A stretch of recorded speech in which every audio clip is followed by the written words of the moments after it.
Saudações rubro-negras! Meu nome é Edivan Júnior e este é o Flanálise de Flamengo 1, Red Bull Bragantino também 1. Solta a vinheta, editor! Cobra coral, papagaio, vintém, vestir rubro-negro não tem pra ninguém.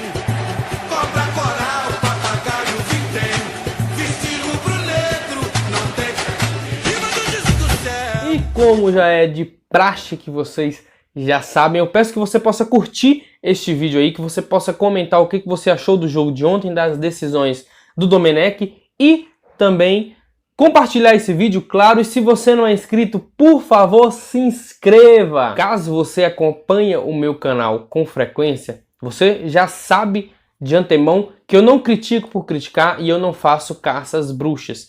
No vídeo de hoje, obviamente, eu não vou fazer isso. Eu não vou ficar criticando o Domenech por criticar. E eu não vou fazer caça às bruxas com ele ou com qualquer jogador. Um jogo de futebol, você tem que analisar o contexto. Cada jogo tem um contexto. Não é porque o Atlético Mineiro deu 5-0 no Fluminense, por exemplo, que o Flamengo, quando pegar o Fluminense, é obrigado a dar 5-6-0. Cada jogo tem um contexto, cada jogo tem uma história, cada jogo tem um posicionamento.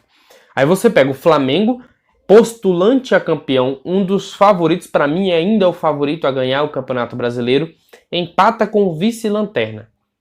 Mas olha o contexto do jogo. O Flamengo jogou 48 horas antes. O Flamengo tem problemas com Covid, com lesões, com seleção, com data FIFA, com desgaste, com jogadores que não podem jogar vetados pelo departamento médico. Então é um time completamente modificado, onde o Domenech armou onde poderia armar. Ao meu ver, o Domenech errou em 3 coisas apenas no jogo de ontem. Primeiro, o Ramon, ele escolheu o René ao invés do Ramon. Para mim é um erro absurdo. O Ramon já demonstrou que é melhor tecnicamente que o René. O Ramon hoje no Flamengo, ele é tranquilamente o segundo lateral esquerdo. Obviamente não tem como tirar o Filipe Luís, porque é craque da posição. Então, na ausência do Filipe Luís, é o Ramon e não tem discussão. Segundo, o zagueiro Natan, ele não é só opção, ele é titular ao lado do Rodrigo Caio, que não jogou por lesão pela porra da seleção. Beleza, tranquilo. O Natan tem um adendo, porque pelo que eu li, o Natan também foi vetado pelo departamento médico por desgaste muscular e uma possível contração de lesão. Tranquilo. Quanto ao time titular, eu também manteria o resto todinho que o Dom me mandou. Só essas 2 alterações que eu teria feito. E terceiro, o Domenech, ele tem todo o direito de reclamar do mundo de um jogo 48 horas para outro jogo. Agora, se ele reclama que os jogadores estão cansados, ele tem que fazer substituições. Ah, mas não pode ficar lançando os garotos desse jeito. Eu concordo, você tem que ter uma certa cautela com os jovens jogadores. Mas em momentos tão conturbados quanto esses, você tem que utilizá-lo. Gente, o Lázaro é uma promessa clara. Ele nitidamente vai ser um grande jogador. Utiliza, deixa o garoto pegar campo, deixa o garoto ganhar maturidade. O Lázaro no jogo de ontem era obrigação entrar ao jogo, não como titular, beleza, mas no decorrer do jogo, principalmente após o Flamengo sofrer 1-0. Então essas são as minhas 3 ponderações ao Domenech e só. O Ramon era para tentar no lugar do René, o Natan era para ser titular, mas coloca um adendo que provavelmente ele não jogou por ser vetado pelo departamento médico, e ele fazer mais substituições. Só. Não tem como criticar um treinador que não teve nem 14 dias de treinamento, ele não conseguiu treinar um time nem por 14 dias, é jogo atrás de jogo, é lesão, é Covid, é isso, é aquilo. Olha, o Flamengo conquistou 13 pontos dos últimos 15, o Atlético conquistou 11. Olha a diferença absurda. Então, o Flamengo conseguiu tirar, e o Flamengo jogou 5 jogos em 12 dias, o Atlético jogou 5 jogos em 25 dias. Tá vendo a diferença? Você tá vendo o tamanho do feito do Domenech e da equipe do Flamengo? Abraça esse time e dá apoio. Simples, simples. Para de ficar criticando por criticar. Gente, 2019 já passou. 2019 possivelmente foi igual a 1981. Aconteceu, quem viveu, viveu. Vamos agora esperar para que os próximos anos sejam bons, mas igual 2019, difícil demais. O cenário é outro, a pandemia mudou tudo até o final dessa temporada, que vai até fevereiro. Então é muita coisa para se analisar, além de um jogo apenas. O Flamengo sentiu muito desgaste físico, os jogadores estavam muito cansados. O Diego, eu não achei que ele foi bem, mas também não achei que ele foi mal. É o que o Diego pode oferecer aí, gente. Você não pode pensar que o Diego ele vai conseguir armar um jogo como ele conseguia armar antigamente. Não dá. O Diego hoje como armador não dá certo. Ele tinha que recuar como segundo volante e aí ele seria melhor utilizado. O Flamengo no primeiro tempo foi incrivelmente ruim. Muito, muito, muito mal no primeiro tempo. No segundo tempo só melhorou quando sofreu o gol do Bragantino. E sobre o gol, a dupla de zaga, Léo Pereira e Tuller não funcionou ontem. De fato, o Léo Pereira já vem mal desde que chegou ao Flamengo. O Tuller eu gosto bastante, é um zagueiro promissor, mas ontem errou tudo. Tudo. A dupla de zaga muito mal, mas o Léo Pereira não teve culpa alguma no gol. Tranquilo. O gol foi nas costas do Arão e do Tuller. O Arão, por não ter acompanhado o Claudinho, que é um bom jogador do Red Bull, o Claudinho deu um tapa de letra e já saiu lá na frente. O Arão ficou rei dos trotes, ficou trotando. Quando ele percebeu que o Claudinho ia receber a bola, aí ele deu um pique. Tarde demais, o Claudinho recebeu, ajeitou e fez um golaço. O Tuller errou no comecinho da jogada. O Tuller é um zagueiro rápido e jovem. Ele tinha condições de ter pego a bola no primeiro lance, mas ele fez uma movimentação de corpo vindo para dentro da área, o que perdeu distância da bola e o atacante conseguiu chegar nela. E ele também não fechou o passe.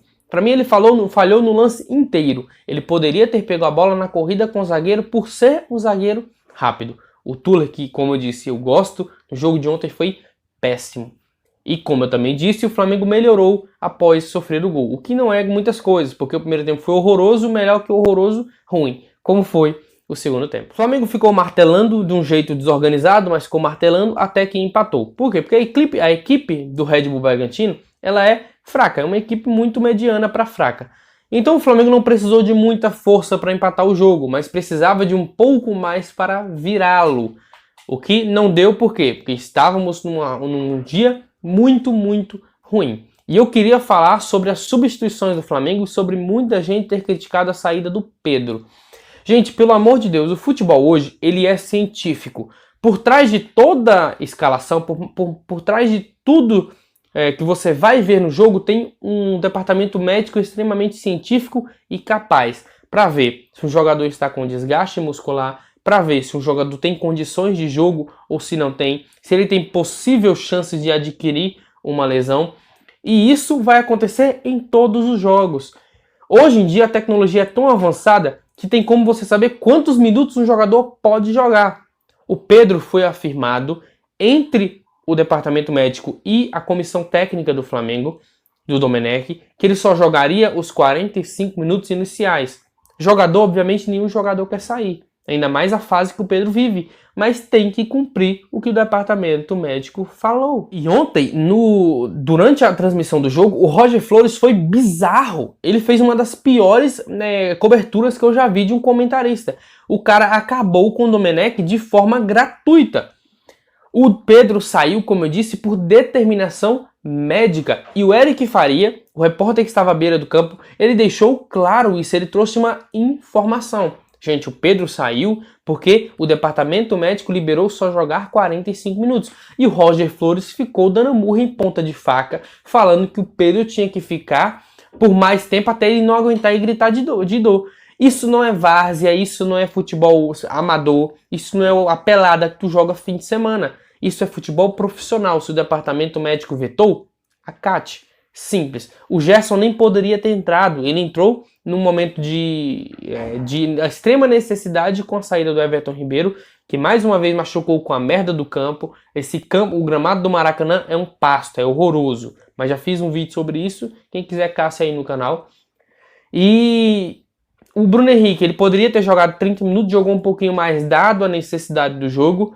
E é isso, gente. Muitos jogadores ali estavam com desgaste muscular acima da média. Por quê? Porque jogamos o jogo 48 horas antes. Do jogo em si, primeiro tempo horroroso, o segundo tempo ruim, mas é que teve uma evolução após o gol. Vitinho mais uma vez não entrou bem, a meu ver. O Lincoln foi bem quando ele se posicionou como centroavante. O Thiago Maia, mais um jogo muito bem feito. O Isla fez um jogo ok. Os dois zagueiros, como eu disse, muito mal. O René, horroroso. Errou todos os cruzamentos que tentou. Apesar disso tudo, não façam caça às bruxas. Apoie esse time que trouxe 13 pontos em 15 possíveis. É o melhor aproveitamento dos que estão lá em cima. O Flamengo fez um milagre numa situação completamente adversa. Pare de ficar querendo queimar treinador, querendo queimar jogador. Olha o contexto do jogo, que é completamente diferente, completamente à parte. O Flamengo ainda é o favorito a ganhar o título. Sigamos firmes para a disputa do campeonato, porque isso aqui é Flamengo. Saudações rubro-negras.